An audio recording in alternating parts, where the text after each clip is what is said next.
উপসাগরে ৩০০টি ইরানি missile boat যখন মার্কিন অহংকার আব্রাহাম লিঙ্কনকে ঘিরে ধরে, তখন যুদ্ধের দামামা বেজে ওঠে আকাশ বাতাস কাঁপিয়ে। আজ কথা হবে বীরত্বের, আজ কথা হবে প্রতিরোধের। বজ্র আটুনি ফসকা গেরো, ঠিক এই অবস্থায় এখন মার্কিন প্রশাসনের। তারা বাইরে থেকে যত বড় হুঙ্কারি দিক না কেন, ভেতরে ভেতরে ইরানের ইস্পাত কঠিন মনোবলের কাছে তারা আসলে ভীষণভাবে অসহায়। আজ আমরা কথা বলছি এক অসম লড়াইয়ের ময়দান নিয়ে, যেখানে একদিকে আছে অহংকারী আমেরিকা আর অন্যদিকে বুক চিতিয়ে লড়াই করা বিপ্লবী ইরান। ট্রাম্প প্রশাসন আবারও তাদের পুরনো খেলায় মেতেছে, যা বিশ্ব শান্তির জন্য চরম হুমকি হয়ে দাঁড়িয়েছে। তারা চায় ইরান যেন তাদের সব ব্যালিস্টিক মিসাইল ধ্বংস করে দেয় এবং পারমাণবিক গবেষণা পুরোপুরি বন্ধ করে দেয়। কিন্তু প্রশ্ন হলো, কেন? কেন শুধু ইরানকেই তাদের আত্মরক্ষার অধিকার ছাড়তে হবে, যেখানে ইসরায়েল অবৈধভাবে শত শত পারমাণবিক বোমার পাহাড় গড়ে তুলেছে মধ্যপ্রাচ্যে? আমেরিকা দাবি করছে যে ইরানকে তাদের মিসাইল সংখ্যা নির্দিষ্ট করে দিতে হবে এবং আঘাত হানার দূরত্ব কমিয়ে ফেলতে হবে। এটি একটি স্বাধীন রাষ্ট্রের সার্বভৌমত্বের ওপর সরাসরি নগ্ন হস্তক্ষেপ ছাড়া আর কিছুই নয়। ট্রাম্পের এই দাবি আসলে ইসরায়েলকে সুরক্ষিত রাখার একটি হীন প্রচেষ্টা মাত্র, কারণ তারা জানে ইরানের মিসাইলগুলো তেল আবিবের বুকে কম্পন ধরিয়ে দিতে সক্ষম।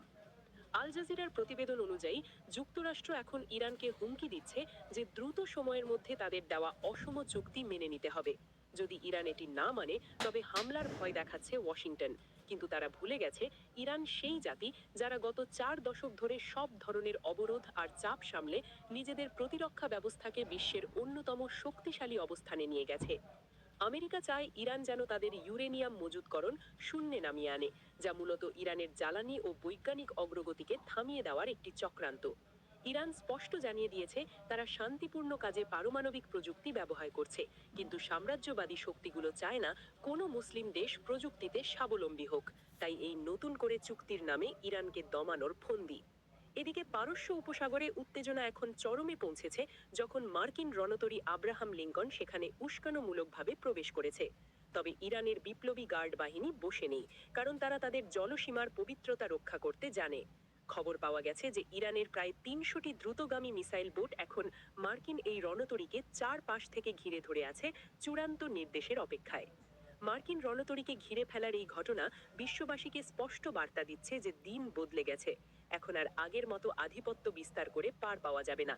ইরানের এই সাহসী পদক্ষেপ প্রমাণ করে যে তারা কোনো হুমকির কাছে মাথা নত করার পাত্র নয়। আমেরিকা যদি মনে করে তারা পেশি শক্তি দেখিয়ে ইরানকে নিয়ন্ত্রণ করবে, তবে তারা বড় ভুল করছে। ট্রাম্প প্রশাসন এখন মধ্যস্থতাকারীদের মাধ্যমে ইরানের ওপর চাপ সৃষ্টি করছে, যেন তারা আলোচনার টেবিলে বসে। কিন্তু ইরান স্পষ্ট বলেছে যে তারা সম্মানের সঙ্গে আলোচনা করতে চায়, কোনো চাপের মুখে নয়। সম্মানের প্রশ্নে কোনো আপোষ হতে পারে না এবং লড়াইয়ের জন্য ইরান সর্বদাই প্রস্তুত রয়েছে বলে তেহরানের পক্ষ থেকে ঘোষণা করা হয়েছে। বিগত কয়েকদিনে মধ্যপ্রাচ্যে মার্কিন সামরিক শক্তি বৃদ্ধি করার ঘটনা প্রমাণ করে যে তারা যুদ্ধের জন্য উস্কানি দিচ্ছে। ইসরায়েলের ইন্ধনে আমেরিকা চাচ্ছে ইরানের উন্নয়নকে বাধাগ্রস্ত করতে এবং মধ্যপ্রাচ্যকে অস্থিতিশীল রাখতে। কিন্তু ইরানের সাধারণ জনগণ এবং সামরিক বাহিনী এক হয়ে এই সাম্রাজ্যবাদী শক্তির বিরুদ্ধে রুখে দাঁড়িয়েছে, যা সত্যি প্রশংসার দাবিদার এবং সাহসিকতার প্রতীক। ইরানের ব্যালিস্টিক মিসাইল প্রোগ্রাম নিয়ে আমেরিকার এত মাথা ব্যথা কেন? তার উত্তর খুব সহজ। ইরানের এই ক্ষেপণাস্ত্রগুলো মধ্যপ্রাচ্যের যে কোনো প্রান্তে থাকা মার্কিন ঘাঁটি এবং ইসরায়েলি স্থাপনায় নিখুঁতভাবে আঘাত হানতে সক্ষম। আমেরিকা জানে যদি একবার ইরানে হামলা চালায়, তবে পুরো মধ্যপ্রাচ্য তাদের জন্য জ্বলন্ত অগ্নিকুণ্ড হয়ে উঠবে। আর এই ভয়েই তারা এখন আবদার করছে। মার্কিন সাম্রাজ্যবাদ সবসময়ই চায় বিশ্বকে নিজেদের নিয়ন্ত্রণে রাখতে এবং যারা তাদের কথা শোনে না তাদের উপর অন্যায়ভাবে নিষেধাজ্ঞা চাপিয়ে দিতে। ইরান সেই অন্যায়ের বিরুদ্ধে এক অপরাজেয় পাহাড় হয়ে দাঁড়িয়েছে। তেহরানের নেতৃবৃন্দ বারবার বলেছেন যে তাদের প্রতিরক্ষা শক্তি কোনো আলোচনার বিষয় হতে পারে না, কারণ এটি তাদের টিকে থাকার একমাত্র গ্যারান্টি। ট্রাম্পের এই হুমকি আসলে তার অভ্যন্তরীণ রাজনীতি সামাল দেওয়ার একটি কৌশল মাত্র, কিন্তু তিনি আগুন নিয়ে খেলছেন। ইরানের ৩০০ মিসাইল বোটের মহড়া এটা প্রমাণ করে যে তারা যুদ্ধের জন্য ভীত নয়, বরং তারা তাদের অধিকার রক্ষায় মরিয়া। যদি ওয়াশিংটন ভুল পদক্ষেপ নেয়, তবে পারস্য উপসাগর মার্কিন সেনাদের জন্য কবরস্থান হয়ে পরিণত হবে বলে বিশ্লেষকেরা মনে করছেন। এই পরিস্থিতিতে বিশ্ব মুসলিম উম্মাহ এবং শান্তিকামী মানুষের উচিত ইরানের পাশে দাঁড়ানো, কারণ ইরান আজ শুধু নিজের জন্য নয়, বরং সাম্রাজ্যবাদের বিরুদ্ধে লড়াই করছে। ইসরায়েলের মতো একটি অবৈধ রাষ্ট্রকে রক্ষা করার জন্য আমেরিকা যে পরিমাণ অর্থ এবং অস্ত্র ঢালছে তা বিশ্ববাসীর কাছে স্পষ্ট। ইরান কেবল এই অবিচারের বিরুদ্ধে রুখে দাঁড়িয়েছে মাত্র।